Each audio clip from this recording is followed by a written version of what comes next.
Welcome to today's Nicaragua webinar entitled SINAPRED, Nicaragua's Renowned Disaster Prevention, Mitigation, and Response.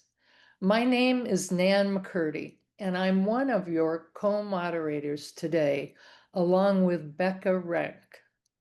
We'll hear from our speaker in just a few minutes. But first, we have other comments and announcements.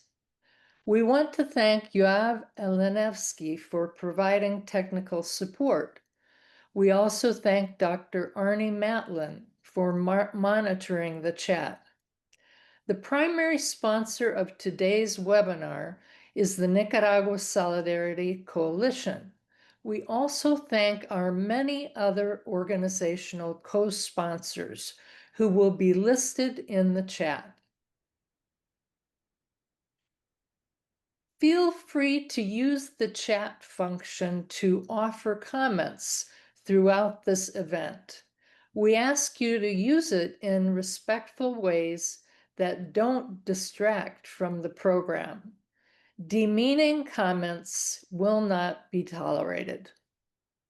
But if you have a question for a speaker, please don't put your question in the chat, or we may not see it. Instead, click the Q&A button at the bottom of your screen and place your question there. We'll select questions from the question and answer to pose to our speaker. This webinar is being recorded, and the recording will be sent to all registrants within the next few days. When it's ready, it will also be posted on the website of the Nicaragua Solidarity Coalition, nicasolidarity.com, and also on its YouTube channel.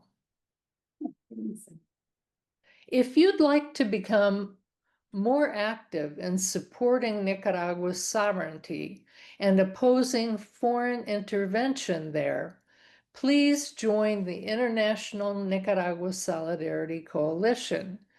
You can check their website regularly for updates and new resources.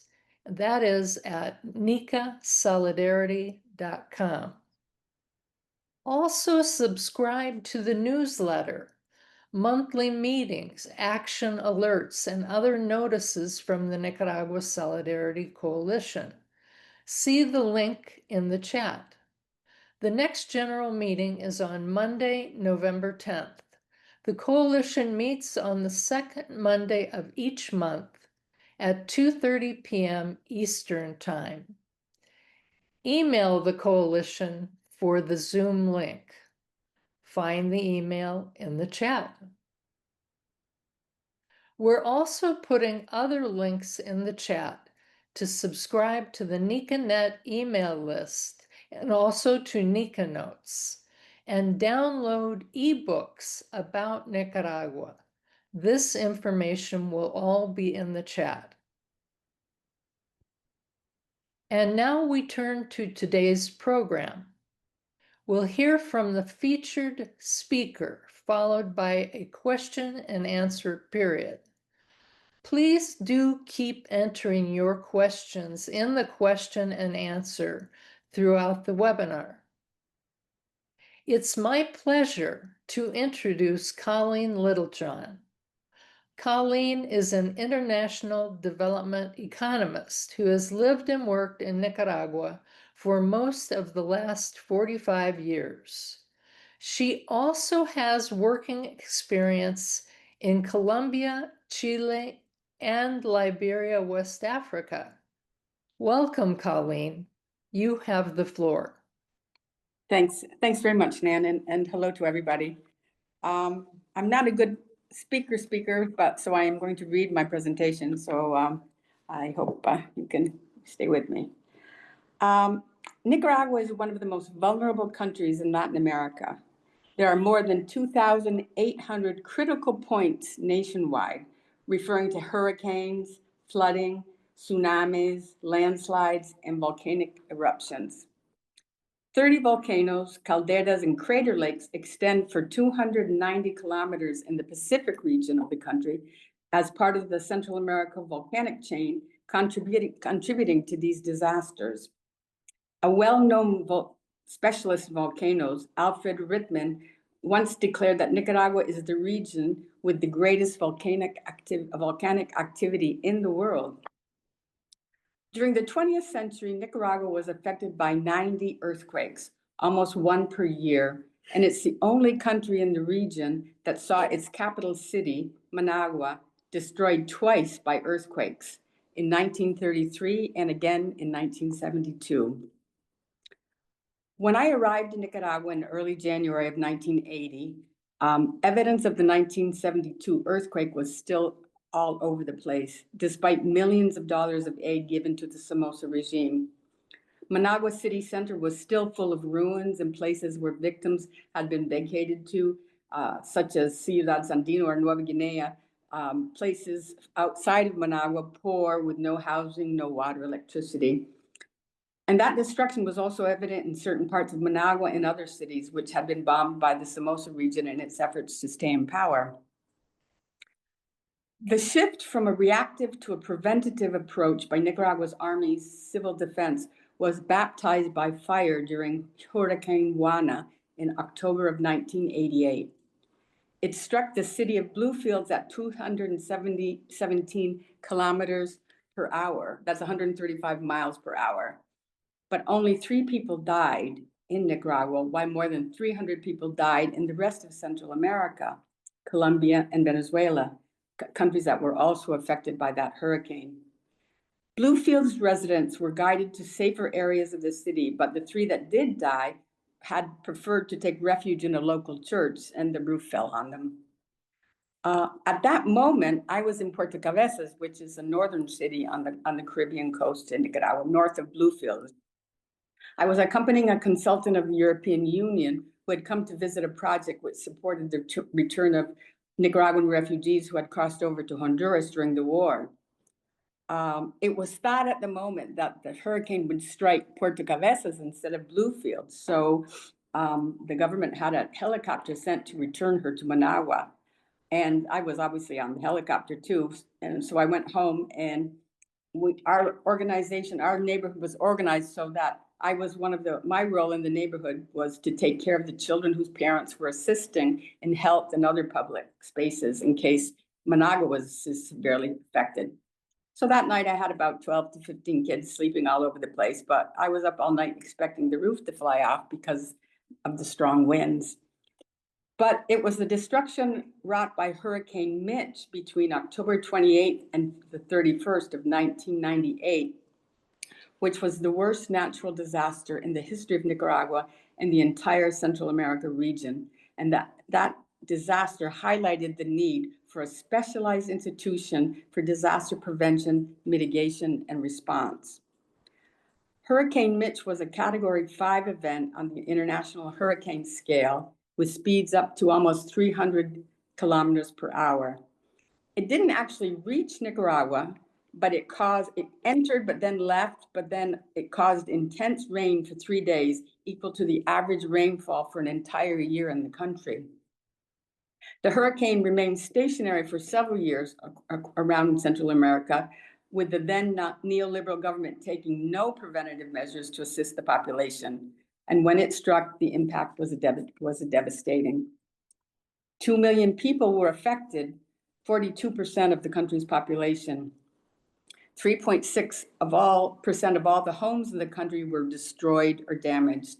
500,000 people were displaced from their homes, 10% of the population. Schools, health centers, and sewage and electrical systems in all affected areas, if there was electricity and sewage, they were affected. And the Pacific and northern regions, cities were severely damaged, their structures. 70% of the roads were unusable, and 2,700 kilometers of highways or roads required reconstruction after the storm. Losses reached 1.5 billion, and the GDP was reduced by 50%. In that hurricane, 3,800 people died in the hurricane. This was during the Alemán government, I think, when the Frente was out of power. And of those people, more than 2,000 of them died due to the landslide of the Casita volcano, which is about an hour and a half from Managua. And that's where an avalanche buried 4 small villages under several meters of mud. The mayor of the area had pleaded with the then president, Arnaldo Alemán, to help vacate the population of the area, but she was ignored, causing the deaths of more than 3,000 people. On March 8, 2000, the government of Bolaños created SINAPRED, funded by international donors, NGOs, and foreign government financing. They were the basic support. The government didn't put much of their own money in. But when the FSLN returned to power in 2007, the Government of Reconciliation and National Unity began developing a proactive risk management system within SINAPRED, with prevention, mitigation, and preparedness actions implemented by the population and its organizations, with state institutions and the private sector to reduce disasters in the face of the multi-hazard and vulnerability that characterizes the country. The system's operating basis is a model that involves individuals, families, and the community, with effective decentralized interinstitutional and territorial action in the 153 municipalities of the country's political and administrative organizations. Beginning in 2017, 4 national exercises per year were institutionalized. So March, June, September, and December. We just are finishing off the one in September now. And nearly 2 million people participate in each exercise, including workers from all the country's popular markets, schools, health centers, government offices, more than 300 private companies and cooperatives, and more than 100 churches. And this includes the organized population of the country's 153 municipalities, both in the urban areas and the rural areas, taking into account the specific threats that have been defined in each territory.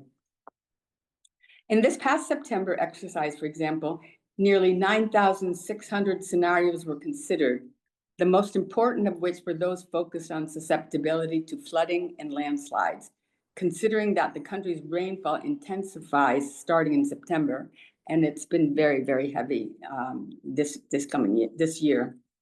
This exercise was designed to address the impact of a hydrometeorological event, a hurricane that would hit the Caribbean coast of our country and penetrate the north, potentially causing flooding and landslides in areas susceptible to this threat. Work began on this exercise immediately after the June exercise concluded. To this end, a national video conference was held every Wednesday with the 150 community or little offices of SINAPRED that are called COMUPREDs, and the municipal disaster prevention committees, which are on a town level, and the regional disaster committees called CORPREDs. This is important because it encourages the participation of community brigades, which are composed primarily of volunteer teams from residents of rural communities and urban neighborhoods around the country. In the same exercises, in some of these exercises, based on the proposed approach, more than 2 million people have participated simultaneously, with almost 1 million students, teachers, and administrative staff. And the same is true with the participation of the people in the country's health system, administrative staff, doctors, and even patients who are currently able to participate in the exercise at the time of the event. It's also important to note that each central government institution, each ministry, has a disaster unit, and each municipal government has a municipal risk management union, which forms a strong arm of the system. So SINAPRED's role is to train these brigades and provides them with the methodological tools as well as instruments and equipment for disaster response through the Cruz Blanca and the United Fire Department and the Ministry of Health. SINAPRED also works with the Ministry of Education to get the message across to children, who greatly assist their parents in developing community and family plans. A community plan focuses primarily on identifying community and neighborhood risks, but not only on risk evaluation, but also on solution strategies. For example, identifying evacuation routes in the neighborhood and the infrastructure best suited to serve as a shelter or a shelter center. Identifying solidarity houses is a strategy that only exists in Nicaragua. These are homes owned by someone in the community who offers them as shelter for someone in danger. In this process, evacuation routes, safety zones, solidarity houses, and shelters are identified, and evacuation methods are also identified because it's important to know where you will leave, with whom you will leave, and when you should leave. The family plan is more focused on the family unit and is basically the same, but in the home, identifying the main hazards we face and what to do with the most vulnerable people, such as the elderly and children under 5, pregnant women, and people with some type of disability. This is very important because emergencies have no time or day. They can occur at night, in the early morning, or when children are at school. That's why the family plan identifies what to do if a child stays at school, or if they need to be picked up, or if they stay, taking into account the school safety plan. And each school has that plan, and it focuses on keeping children at school while their parents come to pick them up in case of an emergency. There is also a national risk management platform on SINAPRED. It's a website with a link to all the critical points in the country, which also identifies the health and housing infrastructure to the surrounding area. And all of these elements are important during multi-hazard exercises because the objective is to implement the institutional plans, family plans, community plans, municipal plans, and even departmental plans. Now I want to talk a little bit about some of the results of SINAPRED's work to date. They've carried out the following actions. Over 635,000 family plans and 10,000, almost 10,400 community plans have been developed. In the education system, more than 9,000 public and 1,400 private primary and secondary schools have been prepared with school safety plans, each with 3 student brigades. There's 9,000 community institutional workplace and cooperative response brigades that have been organized and trained, bringing together just over 90,000 brigadista members. And lately, also 150 homes were developed to families by natural disasters in the municipalities of Tipitapa, La Paz Centro, and La Concepcion. Another point is that over 1,000 young people were trained in 32 workshops to provide psychological first aid. And then again, the 4 national multi-hazard preparedness exercises are held annually with an average participation of 2 million participants.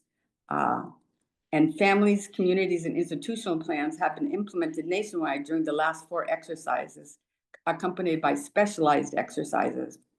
And in 2019, Nicaragua hosted the first Central America multi-hazard drill. As far as the municipal committees for the disaster prevention and response, there is one in every single municipality, 153 in the country, each with their own disaster plans. Their brigades, the 153 municipal brigades, are organized, trained, and equipped. And there's also an educational TV program called Nicaragua Linda y Seguro, Lovely and Secure. It was created with 289 editions broadcast within the National Strategy for Communication for Social Change and Behaviors for Risk Prevention. There's also a National Institute for Emergency Preparedness, which was created to train public servants in 62 courses and workshops. A mobile data center has been organized and equipped to back up information and support communication in emergencies. The National Risk Management Plan is operational online to support management at the national and local levels, and emergency telephone lines are open to the public at the National Monitoring Center, forming a national multi-threat monitoring network. And in 2019, the Presidential Roof Plan program was launched, delivering more than 743 roof plans to the same numbers of people to help protect them in upcoming disasters. And again, an average of over 17,000 community leaders are trained annually in all self-protection measures. Support was also provided for the execution of 7 mitigation projects in various municipalities across the country that requested them. 5 comprehensive volcanic eruption response plans have been designed with community participation in municipalities and territories with strong seismic activity, such as Masaya, Telica, Concepcion, Cerro Negro, San Cristobal, and Monotombo, which are, all these places are not that far from here. And there's also the continuing studies at the municipal level of comprehensive risk management to design the mitigation and responses. It's also interesting that also 6 disaster operations centers were organized and equipped for forest fire control and water transport in the autonomous regions of the North and the South Caribbean, and also in Chinandega, Leon, and Nueva Segovia. Early warning signs were organized in various places, such as the Matagalpa River, the Ochomogo River, and other important river bases. During responses and solidarity support were provided to families affected by natural and natural events, affecting just over 650,000 people during the following events: Hurricane Felix in 2070, the Oriental Market Fire in 2008, the 2010 floods, the tropical depression in 2011, the Nagarrote earthquake in 2014, the drought in 2014, the Ometepe landslide in 2014, Hurricane Otto in 2016, the tropical storm Nate in 2017, and then the hurricanes Eta and Iota in 2020. And then the last one's Hurricane Julia in 2022. The proposed tools for risk management have been designed by SINAPRED and include a national response plan with a multi-threat and health approach made up of a guide for response plans at points of entry into the country, strategy for emotional care in emergency situations, administration manual for shelters, refuge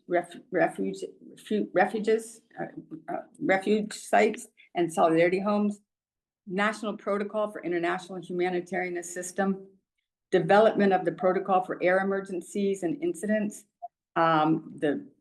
They're about to start designing a chemical weapons control law and its regulations, and also support for a national anticipatory action plan for the El Nino phenomenon.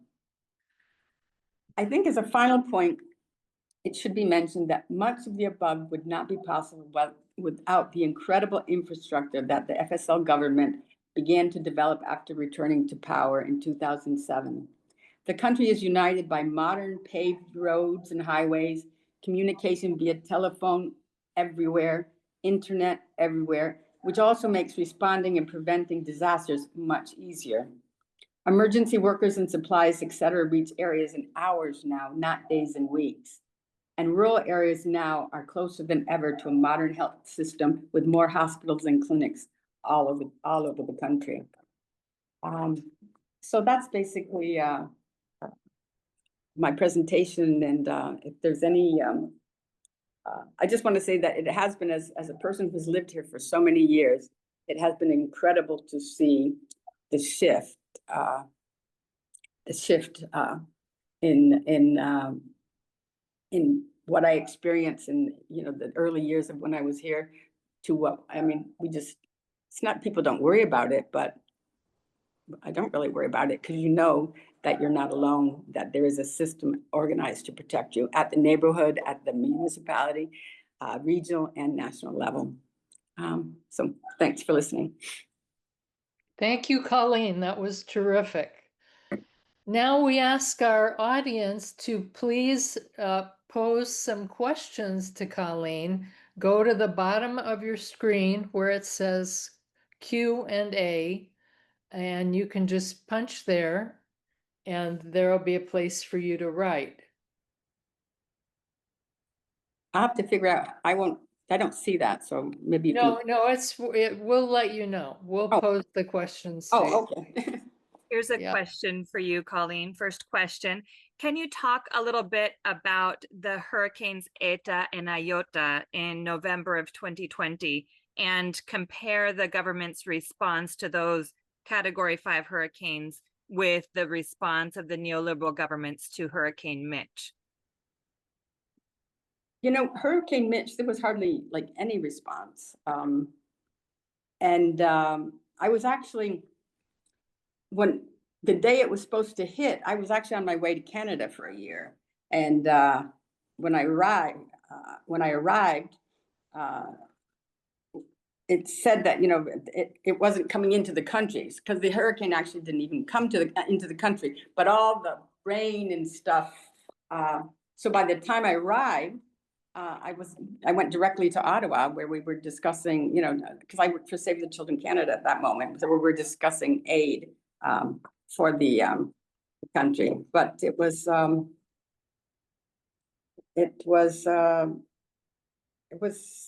not sufficient, basically. What year? I mean, Hurricane Mitch was 98. 98. October, the last week of October, 98. Just So didn't it stop raining. didn't stop raining. It took years for the roads to be built. I mean, basically there was very little.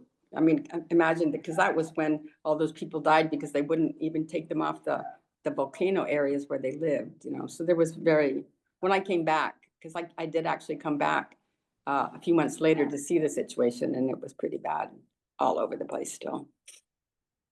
And how does that compare with the response in 2020 to the 2 Category 5 hurricanes on the Caribbean coast? Well, people were prepared, you know, and nobody is forced to stay in, especially nobody is forced to do anything. You choose.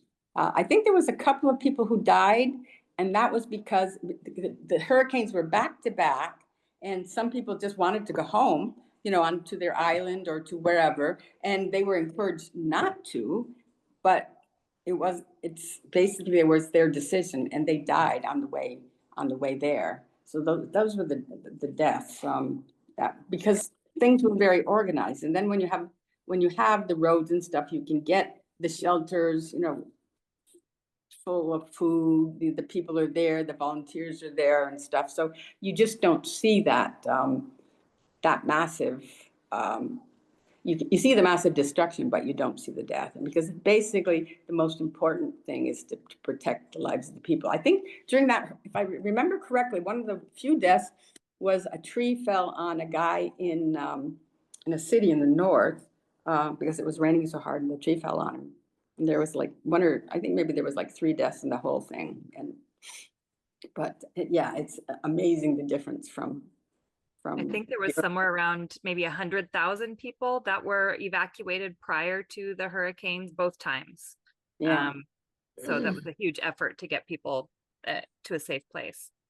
Exactly. And people know, you know, they do it. It's, you know, very few people would stay home, you know, and take that risk, you know, but it's not like, you know, the very early years, you know, when Bluefields was, well, although people did in Bluefields, you know, they did go to there wasn't shelters and stuff, but they found them safe places, you know, except for that church, you know. But Bluefields, I had never been to Bluefields. I only saw Bluefields after it was completely destroyed. And then the Cubans came and started building houses, you know. So it's, yeah. Well, here is another question. How does Nicaragua's response system compare with other countries in Central America? Mexico has a response system. I'm not sure how it works, but when you see I don't have the exact figures right now, but Hurricane Mitch, for example, the deaths in Honduras and part of Guatemala and other countries was very high, over 300 and stuff like that. In Nicaragua, no, because they don't have those systems. In fact, a lot of Hondurans, if there's going to be something like that, they cross the border when there's, you know, if they're right on the border, because they know that they will find shelter, like on the Rio Coco, et cetera. But it's it's not something that has been really developed in other countries as sort of a priority, except for Mexico. Thank you. Mm. Becca, do you have anything else? Here's one from Cindy. I am interested in the participation in the exercises, the drills. In my nursing career, everyone looks at these emergency drills as a big drag and would do a lot not to participate. Are the people fundamentally different from us because there is less individualism? I think that the people appreciate the efforts because they know that it's their lives that are going to be helped and that they're also helping.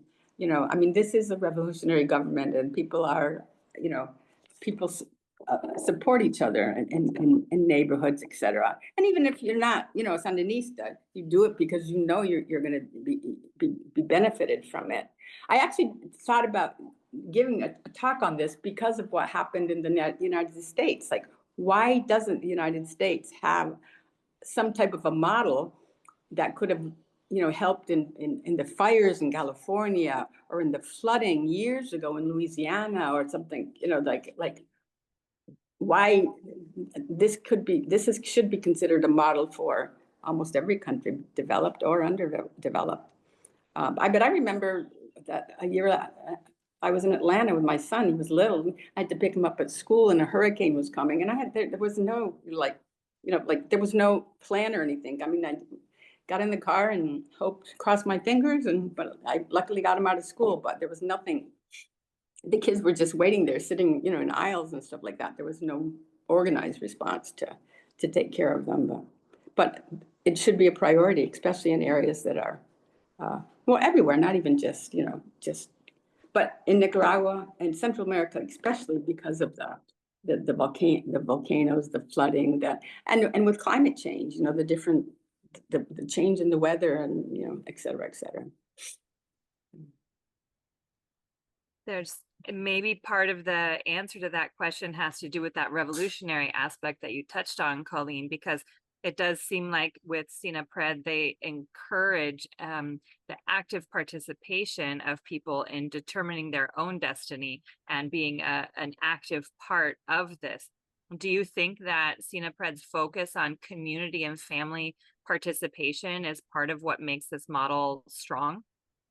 I think it is the base of the strength of the model, that people participate because they want to. SINAPRED is, you know, opens the door to all levels of training, et cetera, et cetera. You know, and now with, you know, with access, more people having access because the whole country basically has electricity, you know, internet is, I mean, it's not the country of, you know, 25, 30 years ago when, you know, like, I mean, I remember a couple of years ago, I was a little island off of Bluefields, and it was like internet and everything. I go, wow, you know, I mean, the whole country is covered by the technology that you need for disaster management, and it's an example for the rest of Central America, and also an example for the United States, you know, because of all of the things that have been happening. Well, and maybe just to, if I can get in a little more personal on Cindy's thing, I know that these exercises involve an actual scenario. So they will have picked a scenario that is, you know, this volcano has blown up. Here is what is going on. And then they actually have people participate at all levels, on the municipal level and in schools, where you have the victims chosen. People will do fake blood. You know, you have this victim has a particular injury, their leg is hurt in this area. You have to get them on a stretcher and get them out. So it's much more interactive than just stand up and walk out of your desk and go stand in the parking lot. I think that there's a lot of participation put into planning the drills, what the scenario will be, how it gets laid out, and particularly when you start that at an age of, you know, doing that in schools, kids get excited about that kind of a thing, and then we'll be more willing and more likely to participate. What I've also heard from a lot of folks is that they get the kids participating in schools, and they're the ones who go home and say to their parents, what's our family plan? Where do we go if there's an emergency? Who goes with us? And they're the ones who are pushing through the education in the schools, pushing the families to get their plans in place and be more prepared. So it's starting at a young age and bringing them up rather than being something that's imposed, something that is, comes from the impulse of people to protect their families and their communities themselves. Yeah, and it also makes me think of COVID. I mean, Nicaragua and Sweden were the most criticized countries as far as how their response to COVID. But actually, I was at a conference in London, and I gave a paper on Nicaragua's response, and people were shocked because it was considered like one of the best in the world, because of people preparing. And I remember people came, door to door. People came door to door to see if you were been vaccinated, et cetera, et cetera, et cetera. I mean, just getting ready, and it was, it's revolutionary, really.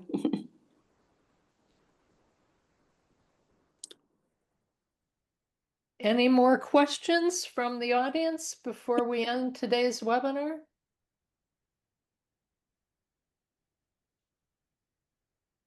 There is a question here about the Cruz Blanca. What is that? I think the Cruz Blanca is just the national version of Red Cross here in Nicaragua. Exactly. And there's another question. Are there other countries that have implemented this model or similar? Do you know of other countries that are modeling their response system after Nicaragua's?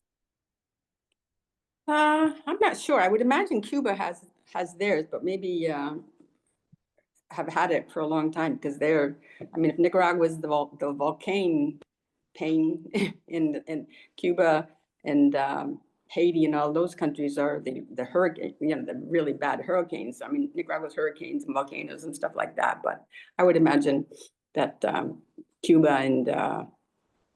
and has it. Venezuela probably is starting it, but no other country in Central America. Yeah.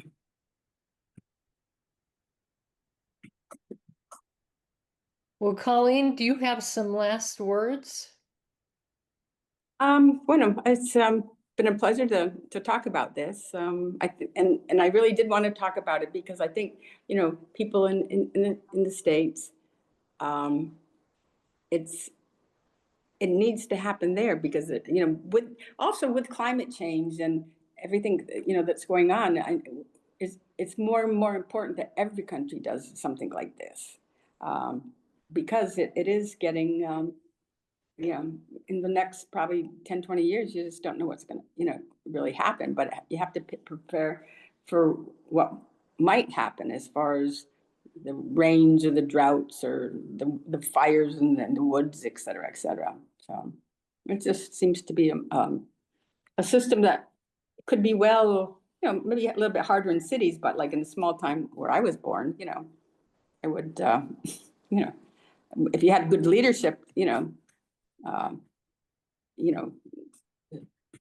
could do this, and it wouldn't be that hard in the United States, but you just have to have the political will to do it. I just remember reading about after what happened in Louisiana, and all these children, and some of the children were hijacked and kidnapped, and were found in New York, and brothel type things and stuff like that. I mean, there was just and they knew it was coming, and there was no preparation. I think that was, and then the question of the Florida and well, everything, all those, it's obvious climate change is affecting, everybody. So we have to prepare, and it's just the priority that a government gives to its people, is ordinary people, because I'm sure the people with a lot of money and stuff will just, hide in their bunkers or whatever, but I think like New York City, the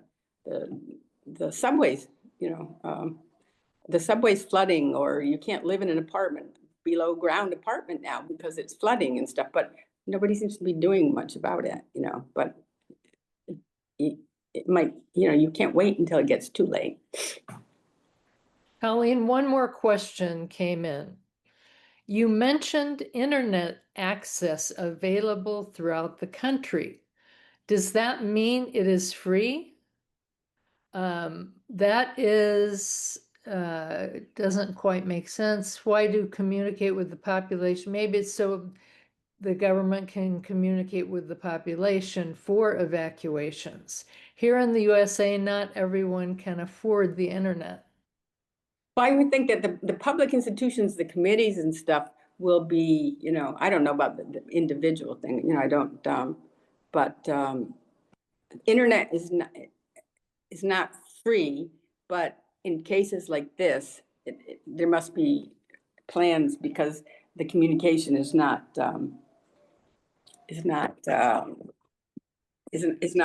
been a problem. I actually received the very first phone call during the war in the 80s from Puerto Cabezas. The very, because it was a phone call to my sister-in-law, and then the lines were, you know, shot down by the Contra a couple of years, you know, a couple of months later. So, but anyway, but there's been a tremendous difference in the last 40 years in the development of the country all over the place, and especially in the coast. I mean, I'm looking forward to driving to Puerto Cabezas, you know, when the rain stops. That used to be 6 or 7. I mean, in mud, the roads were all mud. It would take days to get there. So I never went in a truck, but you had to fly. But now you can just basically drive all over the place or bus all over the place if you want. Yeah. So here's sort of a piggyback to the last question. I understand there are a lot of public hotspots. Is this true? I'll say that my understanding, and I've had the experience, is that in a lot of parks and public places, there is free Wi-Fi. I'll also add to that, as electricity has been expanding, the government has been expanding the electrical grid across the country to where we had, there were 53% of houses that had access to electrical grid in 2007. Today, there's more than 97%, 99% that have access to the electrical grid.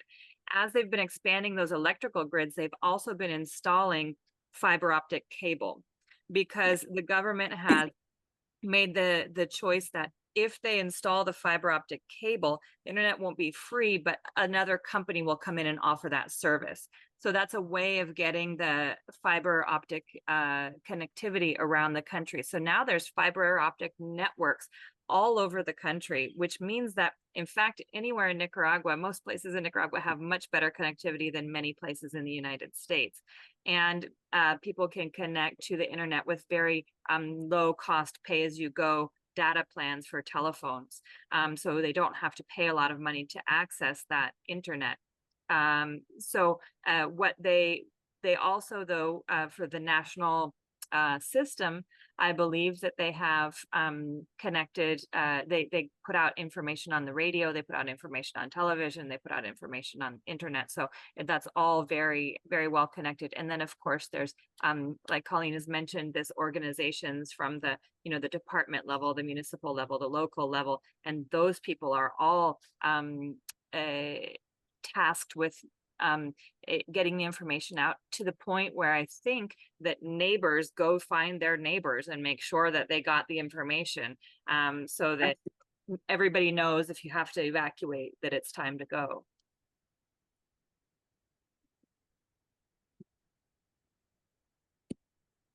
Anything else, Coleen, before we go? Not that I can think of, but Okay. anyway, but anybody who wants to come down and have a look, and just come on down, and we'll be very welcome to share not only this, but also the other development advances in Nicaragua that are just not, you know, taking the free healthcare, the free education, a lot of basic things that we could use, you know, in other places. So So anyway, it's, yeah, that's about it for now, but, Coleen, thank you so much. It was terrific. And to all of our attendees, thank you for your participation. And until next time, this is the Nicaragua webinar series. yeah. And thanks to everybody for connecting. Take care all.